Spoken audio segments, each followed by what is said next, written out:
Hello, good morning आप सभी को। और आप सभी का स्वागत है नर्सिंग कैरियर विद जेपी में और नर्सिंग ऑफिसर जयप्रकाश के साथ। अगर आपका भी सपना है एक स्टेट या फिर एक सेंट्रल गवर्नमेंट नर्सिंग ऑफिसर बनने का, या फिर आपका टारगेट एम्स नॉट सेट है, तो ये वीडियो आपके लिए बहुत गेम चेंजर साबित होने वाली है।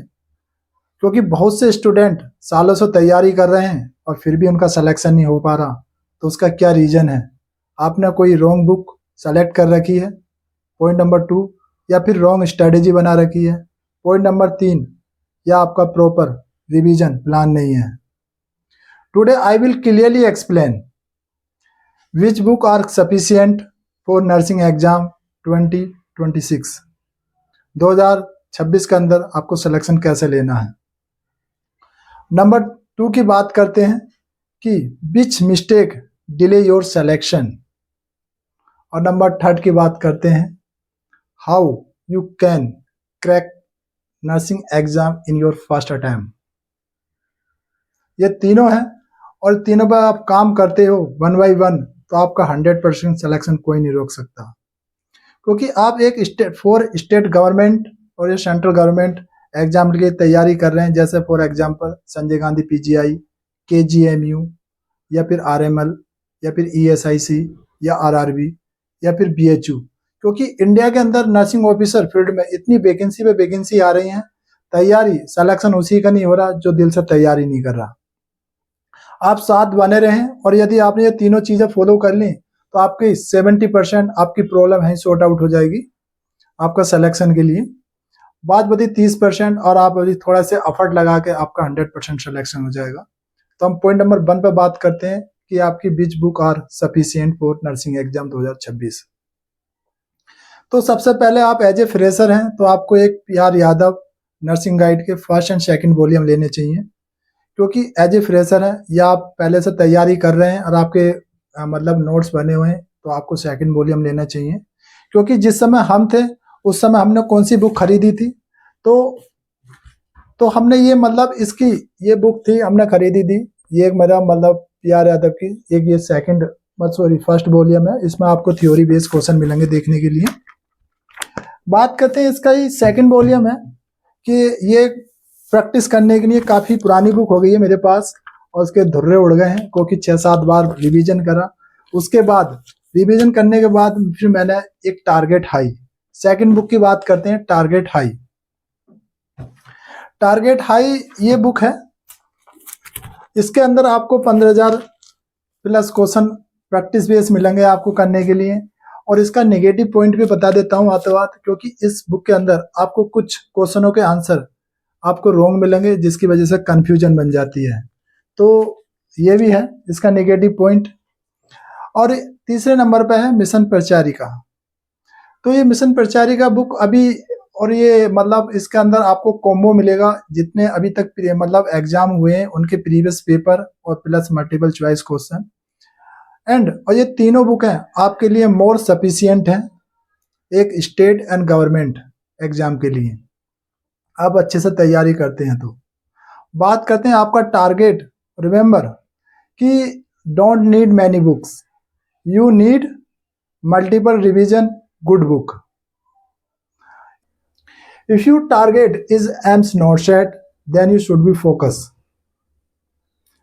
एनक्लेक्स आरएन एक साउंडर्स की है, ये भी एक अच्छी बुक है यदि आपका टारगेट एम्स है। और नंबर 2 पर बात करते हैं एनक्लेक्स आरएन मॉसबी, जो मैंने 2017 में खरीदी और इससे तैयारी करी। ये दो मतलब एनक्लेक्स मॉसबी की बुक है और आप देख पा रहे होगे ये 20 एडिशन है और इसके अंदर आपको मल्टीपल चॉइस क्वेश्चन 4200 क्वेश्चन मिलेंगे। This book help your build strong conceptual understanding which is essential for एक नॉट सेट एग्जाम लेवल, जैसे कि नर्सिंग इंटरवेंशन एंड और आपको प्रायोरिटी बेस्ड क्वेश्चन ये देखने के लिए मिलेंगे।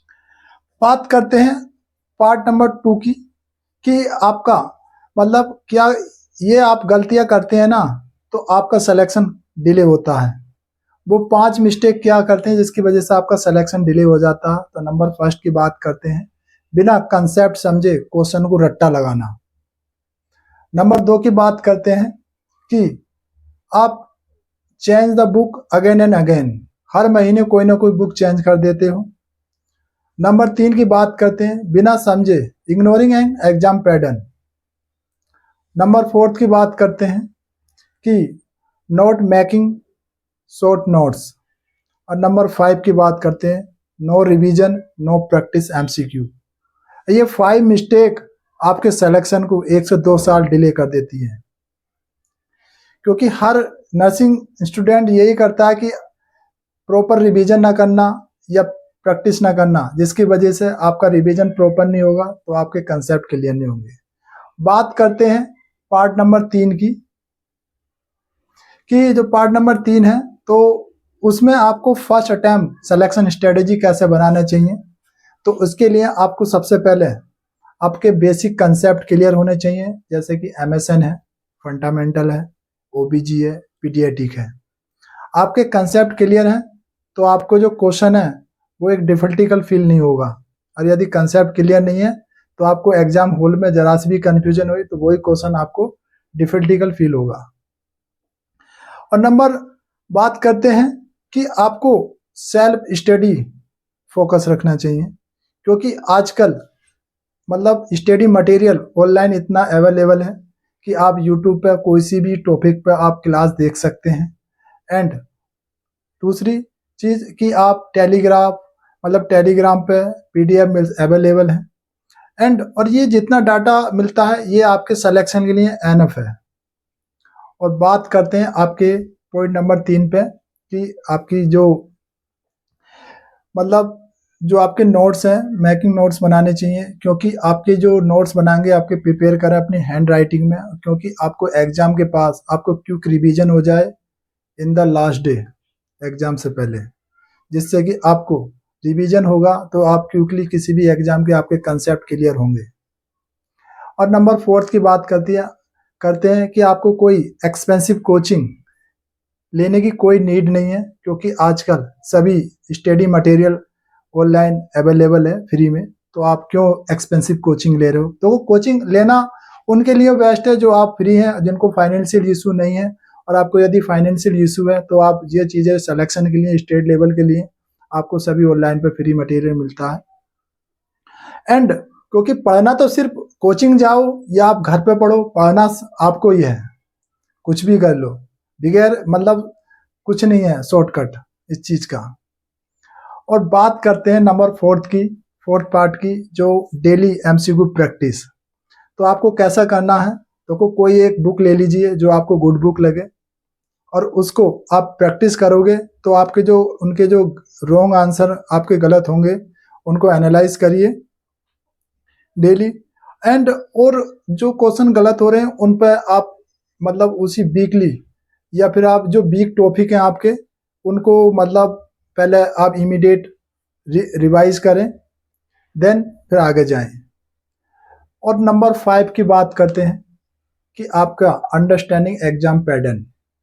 आप जिस इंस्टीट्यूट के लिए आपने फॉर्म फिल करे हैं, आप किसी भी आपकी जो ड्रीम मतलब एम्स नोटशेड जाना है या फिर बीएचयू के अंदर या फिर एसजीपीजीआई के अंदर या फिर चंडीगढ़ के अंदर, जहां भी आपको जिस इंस्टीट्यूट के लिए आपने फॉर्म फिल करे हैं, क्योंकि हर इंस्टीट्यूट का एग्जाम पैटर्न डिफरेंस होते हैं, क्योंकि वो अपने उनके कुछ ना कुछ मतलब जिस सब्जेक्ट को ज़्यादा है वो प्रायोरिटी देते हैं, उस बेस पर सबसे पहला आपका फोकस ये होने चाहिए। और वो कितने नंबर का पेपर आता है और कितने टाइमिंग में वो क्वेश्चन अटैम्प्ट करने हैं, क्योंकि आपको सही डायरेक्शन में आप तैयारी करोगे। जब भी आप तैयारी कर रहे हो और आपसे मतलब 100 क्वेश्चन 2 आवर्स में कंप्लीट हो रहे तो आपकी तैयारी वो खराब है।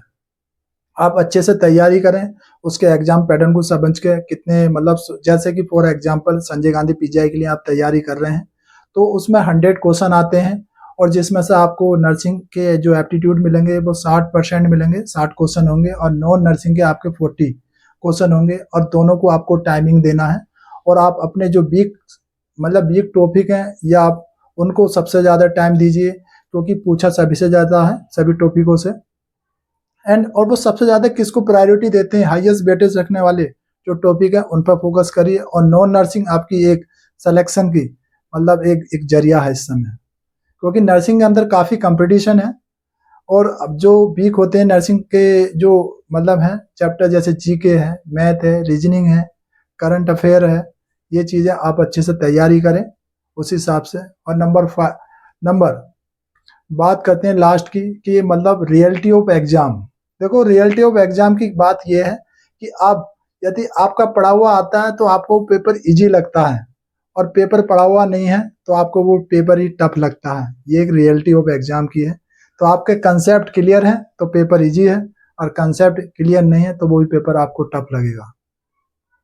और आज की लास्ट मोटिवेशन लाइनों से पहले, यदि ये वीडियो आपको इन्फॉर्मेटिव लगी है तो आप वीडियो को लाइक करना और दोस्तों तक शेयर करना ना भूलें, और चैनल पर पहली बार है तो चैनल को सब्सक्राइब कर लें। आपको मोर इन्फॉर्मेटिव वीडियो मिलती रहेंगी।